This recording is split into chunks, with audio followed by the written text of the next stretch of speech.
Très chers téléspectateurs, bonsoir. Vous êtes le bienvenu à l'émission Communion Divine. Ce soir, nous allons parler sous le thème « Ne te laisse pas intimider, ton miracle n'est plus loin ».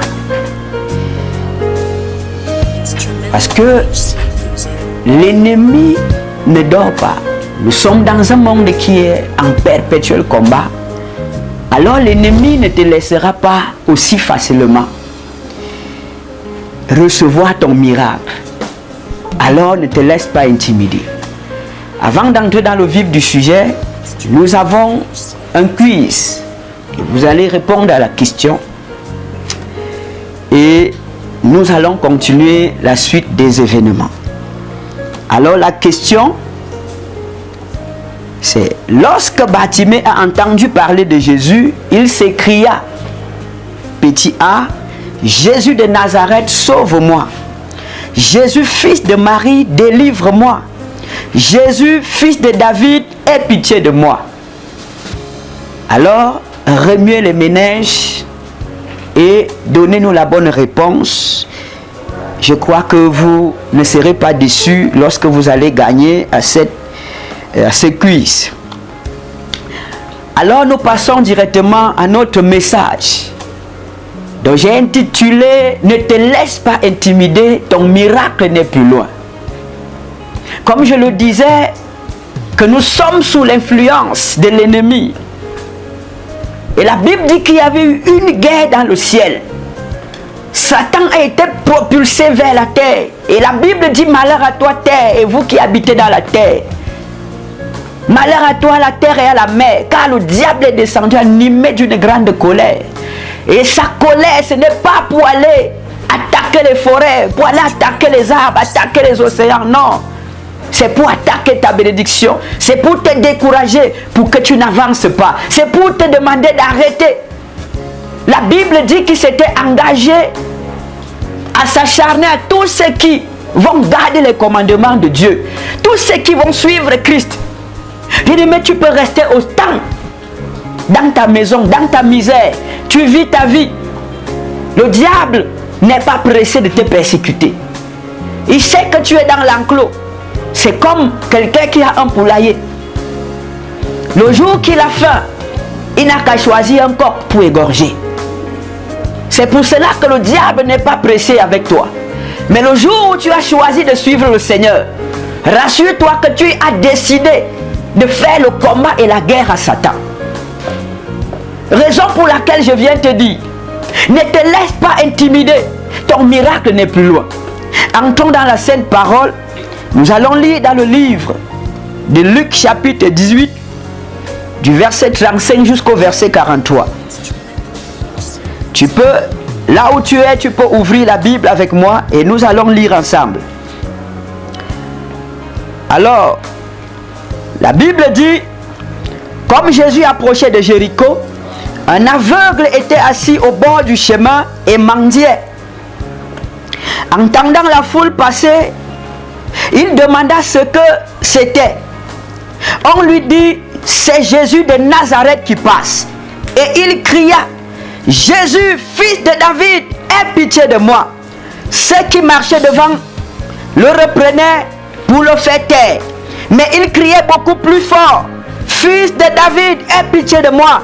Jésus s'étant arrêté, ordonna qu'on le lui amène. Et quand il fut approché, il lui demanda, que veux-tu que je fasse?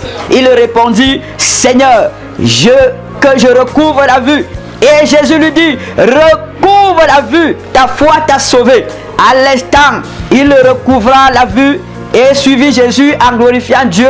Tout le peuple voyant cela, loua Dieu. Quelqu'un me dit Amen. Bien-aimé, la Bible nous raconte ici l'histoire de Bartimée qui était un aveugle. La Bible dit que Bartimée était un mendiant. Sa situation était une situation qui ne donnait pas la joie. C'était une situation qui attirait le mépris. C'était une situation qui attirait des mauvais regards, la mauvaise façon de comprendre la vie de Bartimée.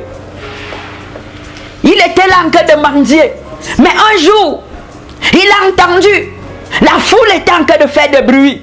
Il a posé la question, il s'agit de quoi? Et on lui a dit, c'est Jésus de Nazareth qui est en train de passer. Bartimée a dit, je ne peux pas louper l'occasion. Si je rate cette occasion, c'est que ma vie est terminée. Bartimée s'est levé, il a commencé à crier directement, Jésus, fils de David, aie pitié de moi. La Bible dit que lorsqu'il a commencé à crier, la foule qui lui avait auparavant dit que c'était Jésus, la même foule commençait à vouloir l'oppresser, à lui dire que tu n'as pas droit d'importuner, il faut te taire parce que ta place n'est pas ici. Ici c'est pour ceux qui sont voyants. Les aveugles n'ont pas de place en ce lieu. Bien aimé, la Bible me rappelle que lorsqu'on essayait d'intimider Bartimée, on lui disait tais-toi, tais-toi. Bartimée, la Bible dit que Bartimée criait plus fort parce que Bartimée savait que s'il rate l'occasion, c'était terminé pour sa vie. Il ne sait pas quand est-ce que le miracle aurait pu le localiser une autre fois, parce que c'était la seule occasion pour Bartimée de dire à Jésus, sauve-moi. Alors bien aimé, il y a des situations. Tu peux être assis au bord du chemin que de mendier. Les gens sont contents de ta situation. Les gens arrivent, les gens sont contents de te donner les miettes. Quelqu'un t'envoie 5 000 lorsque tu arrives dans son bureau. Il te dit que je vais t'envoyer 5 000. Quelqu'un est content de te dire je vais te payer une chambre de 10 000 francs. Bien aimé, lorsque tu entends que Jésus est arrivé, tout le monde est content lorsque tu mènes une vie de prostitution. On te trouve d'homme en homme. Tout le monde est content de te voir comme ça. Tu amènes de l'argent. C'est le jour que tu vas entrer dans une église pour aller prier et décider que ma vie doit changer parce que tu as entendu parler de Jésus. C'est en ce moment que les soulèvements seront dans ta famille. C'est en ce moment que les gens comprendront que tu es en train d'entrer dans un mauvais chemin. Alors que depuis longtemps, tu vivais dans l'escroquerie, le banditisme et tout ce qu'on peut imaginer comme la délinquance juvénile. Mais personne n'était là pour t'empêcher de faire cela. Lorsque tu as commencé à dire que je vais suivre le Seigneur, c'est en ce moment que tu entendras les rumeurs dans la famille. On dit que tu es entré dans les sectes. On dit que tu es déjà dans les histoires et que tu veux vendre les gens. Ce sont des sectes pernicieuses. C'est en ce moment que la persécution commence. C'est en ce moment que les gens disent, nous n'allons plus te donner de l'argent si tu ne sors pas de ces églises. Et pourtant tu vivais dans une vie de bizarrerie. Tu étais dans de l'alcoolisme. Les gens étaient contents. Ils étaient contents de te donner 2 bières. Mais pour te donner 200 pour aller à l'église, ils ne sont pas d'accord. C'est ce que les gens faisaient avec Bartimée. Ils ont essayé de l'étouffer. Mais Bartimée a regardé. Il a dit, si je rate cette occasion, est-ce que je pourrai encore revoir Jésus une autre fois? La Bible dit que pendant qu'on l'oppressait, Bartimée continuait de crier plus fort. Il criait davantage, Jésus, aie pitié de moi. Et la Bible me dit qu'à un moment, Jésus s'est arrêté et il a dit, appelez-le. Bien aimé, la Bible dit que lorsqu'il a dit appelez-le, ce n'était pas seulement les disciples qui ont appelé, mais c'est la même foule qui avait autrefois étouffé Bartimée, qui a dit à Bartimée, viens, il t'appelle. Je peux entendre quelqu'un être étouffé par ses ennemis. Ton entourage est en train de t'opprimer, ta famille est en train de te mépriser, mais je te demande de continuer, de persévérer, continue d'aller de l'avant. Plus on te persécute, plus tu sais que c'est le chemin de la vérité. Bartimée a senti que ici c'est le chemin de la victoire. Et la Bible dit que lorsque Jésus s'est arrêté, il a dit, ta foi t'a sauvé. Bien aimé, je veux voir quelqu'un qui prend la détermination d'aller de l'avant. On se moque de toi dans la famille. Ce n'est pas pour toi l'occasion de te décourager. Tu as déjà prié depuis longtemps, tu n'as pas vu un miracle. Tu n'as pas vu les solutions. Mais rassure-toi, tu n'es plus à la même place. Autrefois, c'était dans le bar qu'on te trouvait.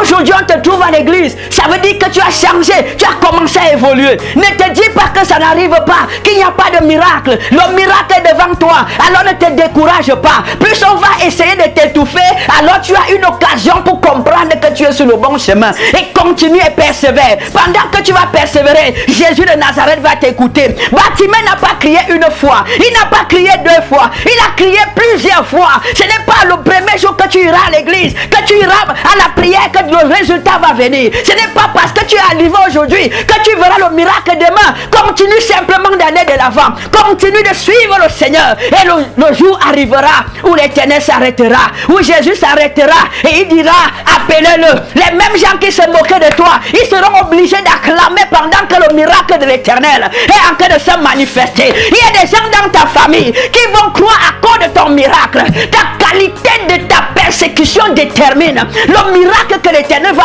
arriver. Si l'Éternel, si tu avais autrefois de l'argent et que tu continues à avoir seulement les 10 000 et 15 000, il ne peut pas voir que Dieu t'a béni. Mais lorsque tu passes par les moments difficiles, impossible de manger, et lorsque l'Éternel te donne un emploi bien rémunéré, alors les gens comprennent que tu as un Dieu qui peut exaucer. Est-ce que je peux entendre quelqu'un dire, c'est ma portion? Au nom de Jésus de Nazareth, bien-aimé, le Seigneur va te localiser cette semaine. Je parle par l'onction de la puissance de Jésus de Nazareth et je déclare que l'onction te localise. Pendant que tu me dis amen, l'onction te projette dans la dimension de Bartimée, et l'aveugle Bartimée a commencé à voir à l'instant. Le Seigneur s'est souvenu de lui. Pendant que tu avances, je vois le Seigneur en train de t'ouvrir les yeux. Là où tu ne voyais pas, le Seigneur ouvre les yeux. Là où tu ne pouvais pas marcher, le Seigneur te relève et ta gloire est exponentielle dans le suprême nom de Jésus-Christ. Père, nous te rendons grâce. Je crois qu'il y a un peuple quelque part, Seigneur, qui est en train d'écouter ta voix.